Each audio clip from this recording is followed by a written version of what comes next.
Okay, I cannot put it off any longer. Hi, this is Margarita Emanuele. Welcome to In the Pursuit of Joy podcast. Some week, I know that leading into Easter week was kind of a breakthrough for me. I started to hit the gym and I'm feeling pretty good about myself. I'm starting to work out and it's actually becoming a habit. So tonight's podcast is going to be kind of about habits, good and bad. And also a little bit, again, touch base with one of my original podcasts on autopilot, how we function on autopilot and how we can retrain our minds to do what we want them to do. And it all starts with creating good habits. But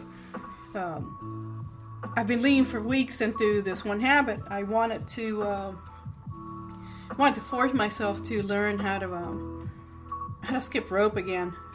I know you're thinking, well, little kids do that. But maybe you're sitting at home right now going, oh, no, that's really challenging because, for whatever reason in your mind, you can't do it. And I couldn't do it. I just kept thinking, I'll tell you what my limiting belief was, is that I'm too heavy.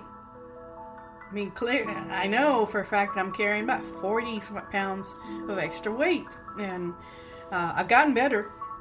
And you couldn't tell by just necessarily looking at me. But people who don't know me from way back, they would be like, yeah, you put on a little bit of weight. But I still would lift weights. I swim like crazy. I have mobility. I'm really grateful to have mobility. So I have no excuse to not move. And so that was the onus of my fitness goal, was to push myself into just finally, I'm getting back into, not just in shape, but just creating those success building steps. And it starts with all facets of life. And recently I discovered that, whatever goals I had before, I wouldn't say they were shallow, but they just didn't have the impact that I was looking for. I started to analyze because I'm teaching other people how to do this. So I'm learning from other people as well, from their experiences. But just the same, I'm looking at this PowerPoint that I was putting together. I wanted to do a presentation for one of my lessons, and I looked at the graphics that I had selected for the presentation, and I realized, without one thing, nothing else can work properly. The example being that if I don't change my mindset, if I don't create great habits that serve my current purpose or the goal that I want to achieve at some point in the future, it's not going to happen. You may feel at some point that, I'm achieving great, I'm feeling great. You have a positive persona, which is great. Building strength through positivity should be first and foremost. But if you're talking about deep inside and your introspection and all that, most people are not good at that, which is why I definitely want to bring you into this topic, is to actually just sit quietly sometime and just take a piece of paper and pen and just write a list. What would I love to do? And then you can start. I'm not going to go into goal setting tonight, but you have to ask that question. What is it that I want? Because nobody's going to ask you that. Maybe at a restaurant. What would you like to have? That's probably about the only place where you're going to get a full service mentality. If they're in a service industry, that's what that means. You go to a hotel or a resort. I'm going to talk about travel here in a little while. And it just everything came into focus when I injured myself. But enough of that in a moment. The skip rope thing was a challenge. I said I should be able to do this. Just like I said before, probably a few weeks back. Can I retrain when I got shifted away from work, going from employed to not employed to not working for money anymore and doing my own thing for once? That was a big lesson. So I had to really think about it. I paid quite a bit of money. Actually, the skip rope system that I bought, it's pretty good. I've tried many rope systems. They're all terrible. They're either I end up with whip marks on my legs. Have you ever had that? Like, you just like, oh, screw this. I'm not gonna do this. It hurts. And also the fact that you're jumping and you're an adult and you're thinking it's just not gonna happen. And it was expensive, but not totally expensive. I mean, it was over Black Friday weekend, after Turkey Day, and I'm like, you know what? It's halfway affordable now. I've been eyeballing this for a while. I watched some people on YouTube engaging in skip roping. It's the whole thing. It's a thing, and I believe that perhaps that's something that I want to incorporate into my fitness routine. So I bought it, and I got it in the mail, and I was pretty excited. I looked at it. It's pretty hard. It's a pretty hardy product. I don't advertise for them. I show it on my YouTube podcast mainly because I really like it. I think it's built to last relatively decent amount of time, and the kit came with two ropes. Ropes meaning they're cables, but they're in a casing. So it's basically like a wire, and this wire that's being encased, and it's pretty hardy. I mean, you can beat the heck out of it. And I decided to use the speed rope, and it has detachable handles, so you can switch it, and it's not like the mess that I had before, where you had to pull on it with a pair of pliers and clip it and take a soldering gun to it, and hopefully you measured it correctly for your height. It's a real pain just getting measured for a rope just to do the exercise. I haven't even come to the point where I actually engaged in the exercise yet, and it's stressful because if it's too long or too short, you're just gonna end up in a hospital. Not being negative. I'm just saying it's experience speaks very loudly here.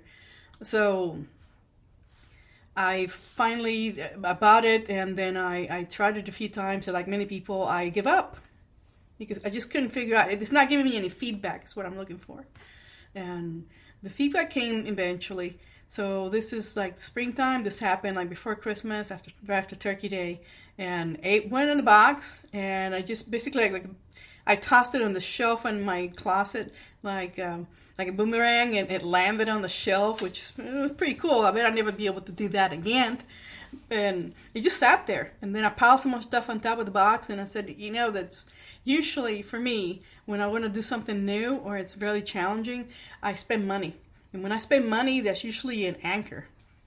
I spend the money. If I went to the gym and I borrowed one, it wouldn't be the same. That happened with a trainer before. I ended up bringing it home because it was an old thing, and I just didn't get the feeling that I was really doing really well. So I ended up giving it up. I had it for years, and this thing was cheaply made. It had like soft foam handles and whatnot, and it was a plastic thing, but it had a click to it when you hit the ground. So I got a little feedback from it. But I was not exactly in the best physical shape and health at the time. So like many things, like I said, we started and then we give up. So fast forward to a few weeks ago, I started to kind of shame myself a little bit. I shouldn't beat myself down over that, but I spend money. It's sitting in the closet, and it's an all-body exercise just like swimming. Swimming can get me to where I'm going, but not by itself. There has to be a combination of things. Like I said, everything in life, you want to improve 100% or as close to as possible, you have to improve in all the facets of your life. It will not work. It will not work if you just don't start from the very beginning, from the inside, changing your mindset. So with self-limiting beliefs, that is the first step to not failure, because failure is something that comes from at least engaging in something, taking actionable steps. But failure was not the factor. It was simply the lack of action, and I decided to go in the closet and give it a try. So I had about a week when I needed to work on some writing, and I did nothing else but that, and I was kind of feeling a little bit of cabin fever because, well, first, it's Virginia, so we have wicked weather here, and between the storms and all the pollen trying to wreak havoc with me, it kind of seemed like a good option. Just stay home and just work on things, and only venture outside when I have to drive to the gym.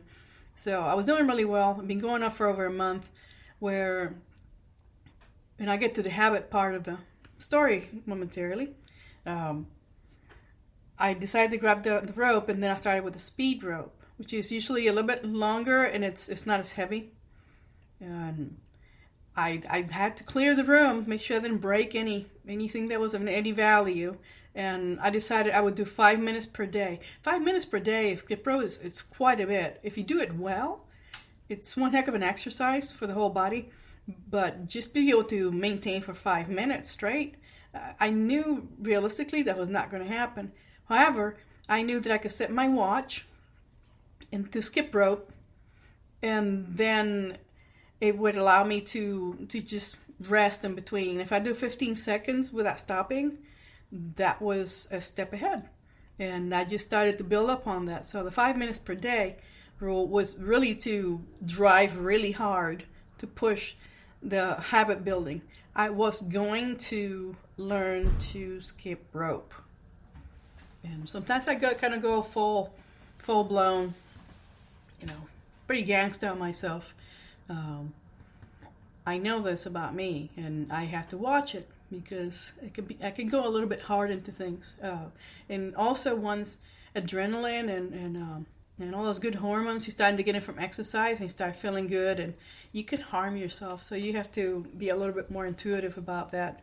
And sometimes I miss the mark, and I ended up at the end of the week, from Monday through Friday, I was crushing it. I don't mean like really hard or anything, but I figured out how to get the feedback where I could get that rhythm going. And I could go maybe 15 seconds, and I was pretty out of breath. And I said, push, toss it on a chair. I went back to my desk, and I would work for a few more seconds. That was my rest, and I'll go back and grab the rope and do the same thing. So I repeated this process over a matter of minutes. So I would go for like maybe from 1 minute at a time, then I would shut it down, and then I would do 15 to 20 seconds of actual continuous movement, not pretty, not fancy, but just moving and not tripping, my feet tripping over the cord, basically. And that was kind of fun. And over each day, my mind was like, no, don't take a break today. Don't take a break today. I would do it in the morning, and it would just be, like not really wanting to do that. But I said that I would do it. So over time, my brain was actually waking me up early. And I was complaining about it, like, dude, I want to sleep. Tired for the last day. The previous day, I worked really hard and on projects and all that, and I got a workout, and it's like, nope. Even before I went to the gym, I would do the 5 minute thing. It was exhausting. I said, this is the warm up for the whole day. Before swimming or before lifting weights, or even with a split routine, even using machines as a split routine, I still managed to get that 5 minutes of struggling to get this thing down. And at some point I thought, that I'm just not really breaking any ground. But I got used to doing it, and then I broke through that barrier, but I had to break through another barrier. I wanted to actually do it where it was worth doing. So bingo, I got an idea, like, hey, that box is still in the bedroom. There's another rope in there, and it's a thicker one. So I figure, okay, it's a half pounder. The other one's like a quarter pound or something like that. It's really light, really thin and really light. So the kit came with a half pound cord, so I decided to take it. And just as soon as I figured out the wrist motion with the forearms, because it's all on the wrist, really. It's the upper body, and then you get that momentum, and then with the feedback when it hits the ground, I started to get the feedback that I was looking for. That's the cue. I needed a cue for jumping, because I can never get jump just right. And I finally nailed it. And before long, I was doing longer. Like I could do 30 seconds. Like, wow, I shouldn't be surprised. I'm just saying I broke through the barriers on my own thinking and actually getting the body in its current state to do this. It has not been easy. So sometimes when I win, I went ugly. I go all in. Like, this works, so I'm going to crank up the heat a little bit. There's something to be said for patience. I planted that seed.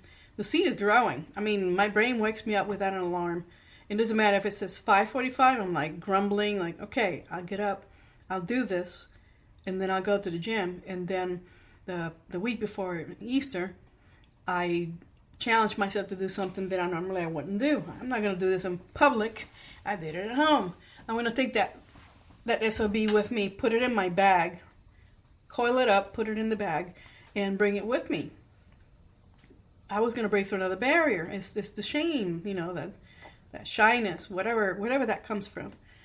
Nobody cares. It's like nobody cares what you look like and your shorts at the gym. Unless you look extremely good. Some people look at you. People still look at you. But they're just as out of shape, and most of us, if you strip us down to being reborn, we just as scared, naked, and hungry, like everybody else is. So this self-image thing, that if I don't look good, I don't want to go to the gym. That's something that I struggled with for a while, and I really could care less what I look like. I even wear t-shirts a little bit tighter because in the mirror I saw a little bit of ribs. I'm like, no, you're wearing this today. I'm not going to argue or delay going to the gym over what t-shirt I'm going to wear. And this game goes on in the mind, and then your consciousness telling you, no, we're going to do this. This habit has been formed. This is the new you. This is what you do. So in order to stick with that, I've had to do 7 days in a row, and my workout app is telling me, hey, at least I'm getting some positive reinforcement from an app. But the app is telling me, 7 days in a row. It doesn't matter what the movement is. It doesn't have to be a hard workout or a really long workout in particular, but it had to be movement. The body is designed for movement. So it has to be moved every day. That's part of the deal. This is what we do now. If we could talk about we as many voices in the head, everybody jockeying for position, the one who's in charge was you. This is where the good habit comes from. This is where the autopilot theme that I started this podcast with is all about. Autopilot it's going to be autopilot. In the mornings you're going to wake up. I want to wake up and not challenge. I don't want to go to the gym. No, I created this. I'm going to continue it. This is a lifetime commitment. And fitness, anyone who's been doing it for a long time, who they get injured or something happened in their lives and they stop and then they have to go back at it, and maybe you've been through this yourselves, and you have to kind of coax yourself into doing it again. Yeah, because it lost you put the programming in your brain, but you did not maintain the software, and that's what happens. So leading into the week prior to Holy Week, I got this thing. I got confident. Confidence is good. Confidence is. I have a thing about my knees. My knees, they're no problems. It's just the quads and the back behind the knee. For some reason, they get really. I can adjust my collar here, and they get really tight and they get kind of fluffy and tight. Like they're swollen. Like I had an injury, but they get really irritated. I ignore this. I know. I just walk slowly. I say, look, I got a really good workout. You cannot be sidelined mentally because the body's responding, so I try not to react. So I should have iced it a little bit, because the first time that I did the split routine, I just take some dumbbells and a kettlebell and a corner where I know the floor is better than at home at the gym in some of these areas. So it's more cushion. It has a little bit more spring to it, and I can actually do my skip rope there. It's supposed to be a warm-up, but I integrated the warm-up into the thing that I do between sets and repetitions, and then I would do 15 to 30 seconds. It was pretty wild because I got my heart rate up.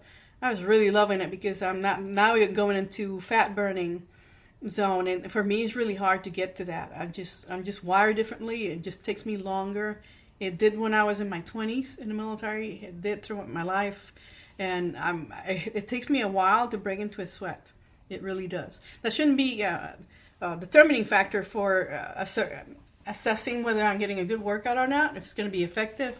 But you get that visual. If you don't see that visual, that got me in trouble many times. You're not even breaking into a sweat. Yeah, I know I would have to do more push-ups. It's always been a problem. So now I'm at a more mature age, and my body knows which way I should go. I let endorphins guide me, and that's where the danger comes into play. So this happened twice. I only waited about a week between those workouts, and I felt great. Like I said, endorphins, you feel no pain. It's after that adrenaline dump comes, and you're left with all that lactic acid built up in your muscles. And I did not care to stretch. That's on me. There's some elements leading into that. So basically, I know it's a long way to tell you that my knees hurt, but I think it's really the quads. I've had that issue before, but it really showed on the knees when I took a rolling pin, that just for working, kneading the fascia to make sure that I would stretch it out. I needed to stretch. The fascia is like, I can go into that later on, or maybe now. That part of our brains that doesn't work that much, that we're not exercising. What is it that people say? It's like 5% is what we use of intellect. It's pretty crazy, but it's really true. Because when you look at it, we operate on autopilot our lives. We don't even know. We don't even admit to that. So I'm talking to you, someone who actually knows that we work on autopilot. So I'm trying to reprogram my pilot so that it does what I want it to do. And here I am kind of failing a little bit to realize that I'm going all in, but I'm going too fast, too hard, too soon. Like I said before you, it's planting seeds. I planted the seeds weeks ago. And the brain loves endorphins anyway. So if I'm making it happy, it's waking me up. And the part of me is saying, no, I don't want to go to school today, Mommy. No, you're going to the gym because you programming for this. So led into an injury. The first time it was okay. I felt a little achy, but then I kind of survived it somehow. Then I went swimming, and knees were still, sometimes it's on the side, and that iliotibial band gets pretty angry. It needs to be stretched. It needs to be, take a rolling pin, not the one in the kitchen. Well, that would work actually, but there's some just designed for that stuff. And I was kind of guarded, and I wasn't walking. I was limping a little bit, and that's a sign I did something. And I was doing sumo squats and all that, just having a great time, and not giving myself enough of a break between these because I wanted that heart rate up. I just wanted to get the feedback, just like the skip rope. So, and I got addicted quickly to the skip rope because I got the feedback, and then I got mobility, even though I'm heavier. That went out the window, and then in the feeling, in the moment of feeling good, I did not mind technique and all that. So I'm sure I did something wrong. I've been there before, so now instead of panicking, I took the rolling pin and I started working on it. That was the Monday before Easter, and it was what came from deep into the muscle was so shockingly painful because it probably goes into unused for so long that it just says, screw you. I'm tight, I'm brittle, and it takes time to stretch me and baby me, and we should take care of that, and I did not. So what came to the surface was like the swelling went even more than, even more acute than it was before. And also it was point tenderness, which meant that the whole area I needed, behind the knee and around the knee, in the sides of the knee, everywhere, it needed to be stretched. It needed to be conditioned for that. So it's just a learning point that we can try to change the programming, but we have to be very careful not to put too much and then not being able to assimilate all this. But I've done this more than one occasion. But this is probably about the worst time I've had. I could barely walk, basically, just so you know. But I had to I had to leave home a couple of times. Sorry. I had to leave home to go to the gym, and I still managed to do walking on the treadmill for 30 minutes. And I had to do my stride, heel to toe, heel to toe. I have a foot heel injury from a few years back, and that just I think my brain's still kind of scared that, you know, if I stretch it or I do anything, that foot's gonna hurt again. So I got some moving parts that need to be not babied and not used. They just need to be managed right now. And they all get together. They all gang up on me. So the autopilot is working, but the machine needs to be upgraded a little bit. Yeah. So the whole week leading into Good Friday, I get kind of, like I explained previous week, I get kind of sullen and all that. But this year was really good because I actually got a lot of work. I actually give myself permission to be creative and just had an open mind. And I've been doing a lot of writing, working on my book. I should be wrapping that up by the end of the month. But by the time May comes around, that book draft will be done, and it's I'm aiming at November for publication. And I had other products that I had to design for my coaching that needed to be created. I had to just do it over the weekend. So I had some breakthroughs while nursing my ego a little bit, that, you know, too much too soon, too hard, too fast. I had to plant a good seed there. So that's what led into my holiday weekend. And instead of not working out, because the first thing we do is we seek refuge in the arms of security, which means doing nothing at all. I switched on demand instead of going to the gym. I said, you know what, I'm going to shift gears here. Since stretching might have been the point to address before going into these hard workouts, then I had to go ahead and take charge of that. So I started to do yoga on demand. They have videos. I mean, I pay for it. It's a club membership. So you can get free workouts online on YouTube anywhere. There's plenty of people who are teaching yoga, and I have plenty of experience with this. I knew it would be painful because it's getting down. My knees were so tender. I couldn't even go up downstairs and outside to get mail. So I knew that I had to stretch. And so there's another stretch goal. Literally stretch goal. I had to get down on my knees on a mat, and this practice in particular is called surrender. And I've done this in a live studio before the whole world shut down for 2 years and the gyms shut down. And I used to go on Sundays at noon, and I would do maybe another class with a regular yang type yoga practice. Was more active. To be the heart rate and all that good stuff. But this one they call it surrender, and for good reason, because this one's purely yin. Purely yin is a non-active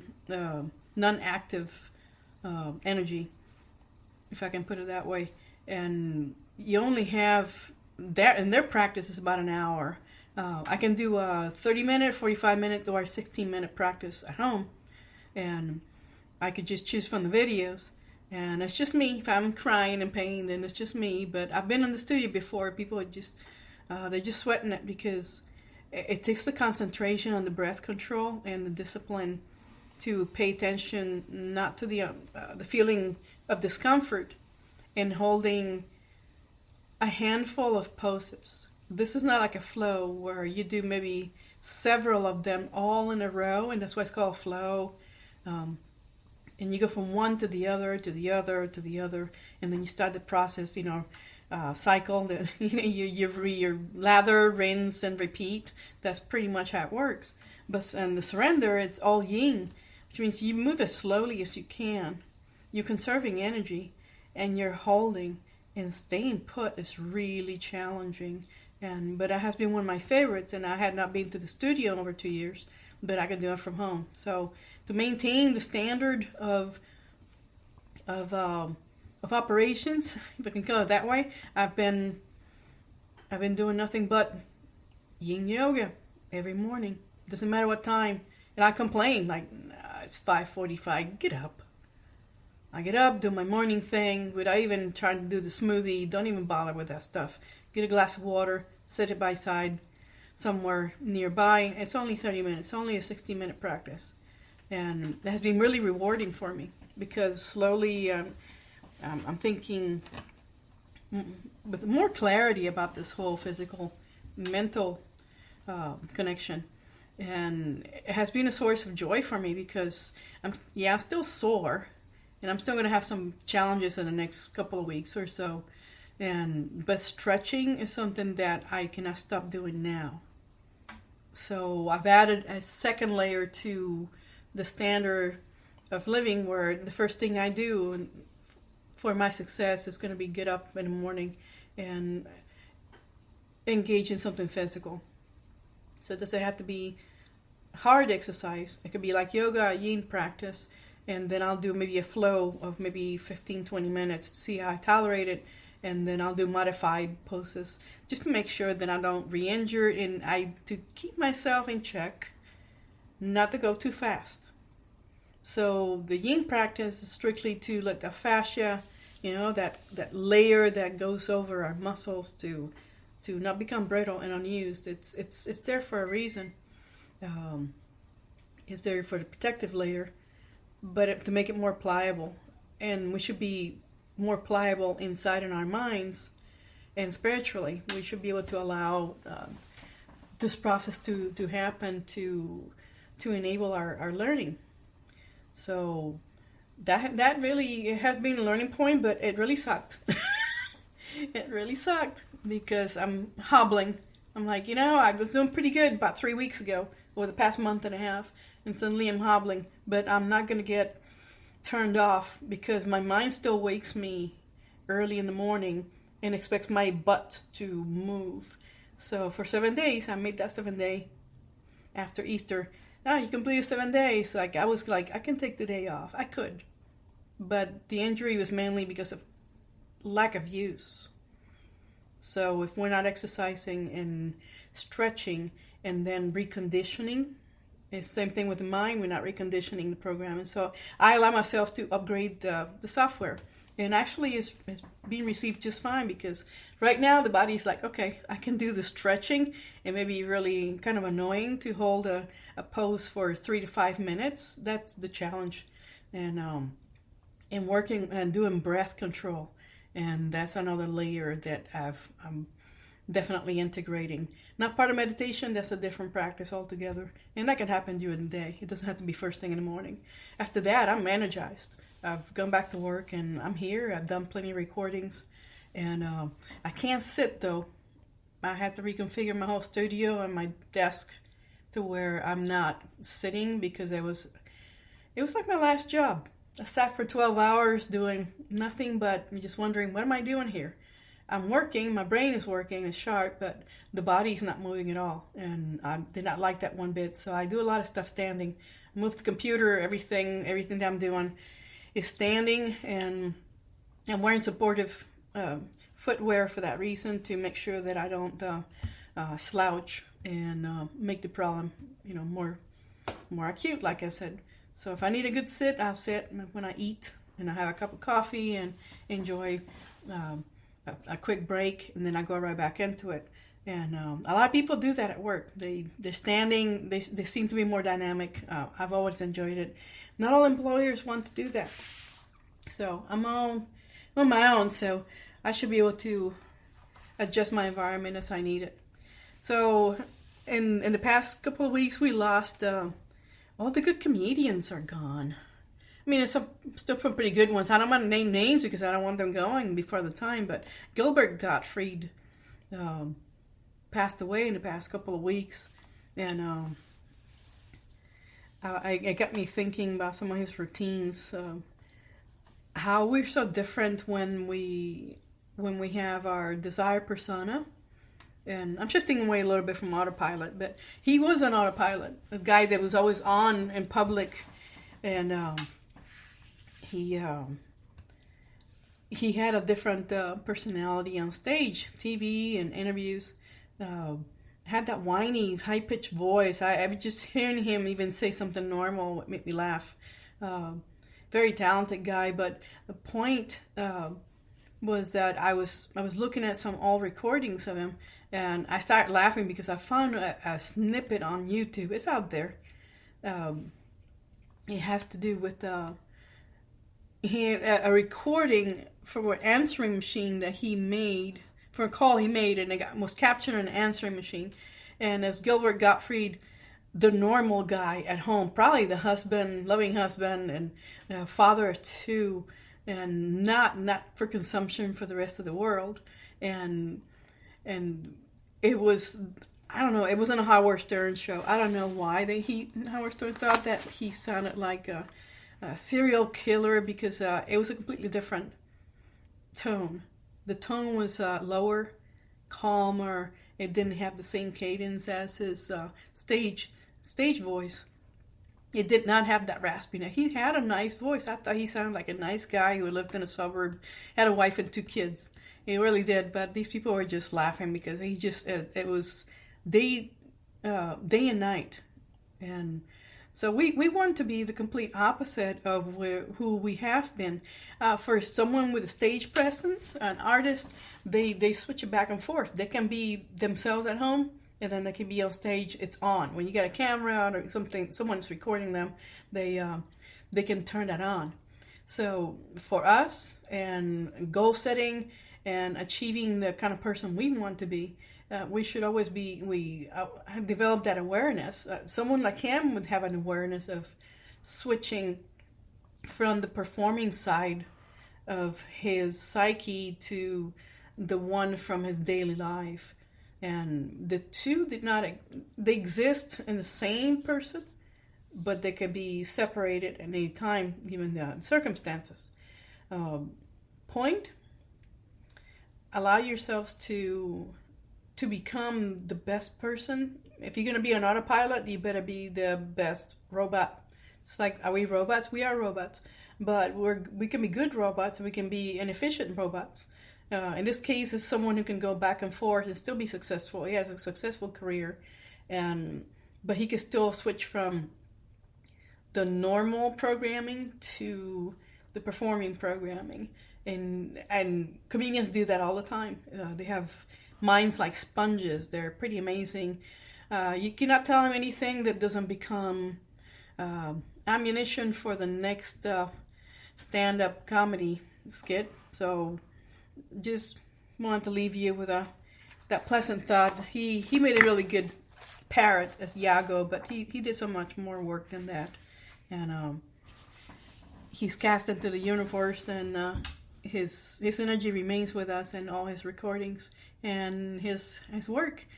And I know I talked about autopilot, so that this is a case scenario, me hurting myself and hunkering down for a week. And yeah, and I told myself, you're not going to go out and get sugar. No sugar. I went no coffee, and I just been really hammering at chipping away.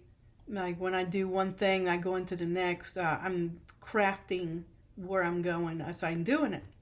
So I'll get better. My knees will get better. You just have to continue. Once you get there, you have to stay there. This is the person that I am now, and there are no compromises here. I've made the commitment, and it doesn't matter if I'm on vacation. It brings me to the last point. I'm on vacation. I'm at leisure.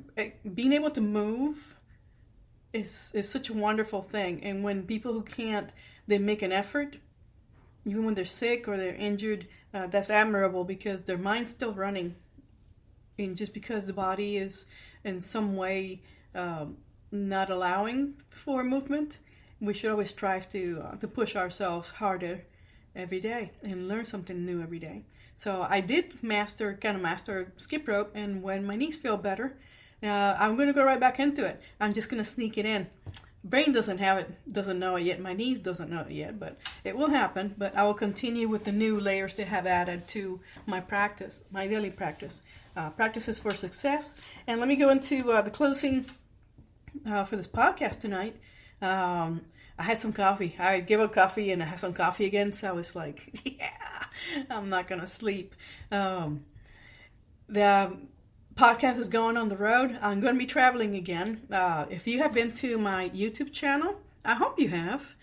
Make sure I'm recording for YouTube, so I'm pointing at the screen. Please just, I'm putting some graphics. I'm learning to play with the video editing. Just go ahead and hit the subscribe button and the little bell so you know when I'm going live. I mean, maybe going live. I haven't done a live video yet or podcast. I'm sure it's forthcoming, and when it happens, it's I'm gonna do my best to do a good job at it. But I'm just psyching myself up for that. But I'm gonna be going to I have a Caribbean trip coming up, and I'm also going to be in Alaska. So this is going to happen before the summer. They're not going to be exactly back to back. I'm just going to try only to do one trip per month. But once I get out there, I see something cool, I may just have to pack my bag and just come home and shower and do some laundry and just head out again. I'm in the pursuit of joy. So I want to bring all of you with me in my adventures. Maybe I will also inspire you to get out of your box and maybe sometime do the same and explore life and experience life and enjoy it. This is what we're here for. We might as well just add some layers of fun into the whole experience. So I want to leave you with that thought. Work on your programming. And I certainly have. Got the knee pain to you know. I'm pretty happy this week. There's a big crash coming, and I'm pretty excited. I'm not going to talk about it yet. And I'm leaving you with plenty to think about. I really should be leaving you with plenty to think about tonight. And go to bed with a smile. Tomorrow morning when you wake up, be thankful. Always be grateful. I'm grateful for you. I'm grateful for my experience. I hope you're grateful for your experience. Make it better. Make it more fun. Challenge yourself and do something new every day. It doesn't matter what it is. So if it's skip rope, remember, stretch before you do. And I bid you good night, and I will see you again soon. And soon I will be on the road. Go to my YouTube channel. I have another YouTube channel that will be named In the Pursuit of Joy, of course. But I have my regular YouTube channel that's listed in the bio or the description of the podcast. I'm still going to be posting a shorter version of the podcast on Substack. I'm going to be writing a blog. There's probably going to be a paid blog, but I will have some free content that is not including any of my other podcasts. I'll go a little bit deeper into some of these topics about self-development, and that's part of my practice, so where I will be able to better address some specific stuff that maybe my listeners would like to inquire about. I have email here. Email me or just send me a message in any of my social media channels. I have Instagram, you know that, and I'm also on Facebook. Just drop me a line anytime and let me know if there's anything you want me to talk about that you're struggling with or you want to overcome, and I'll be happy to bring it up. No names named, just working on case scenarios and hopefully give you some inspiration for a better life. And I hope to see you again soon. Good night.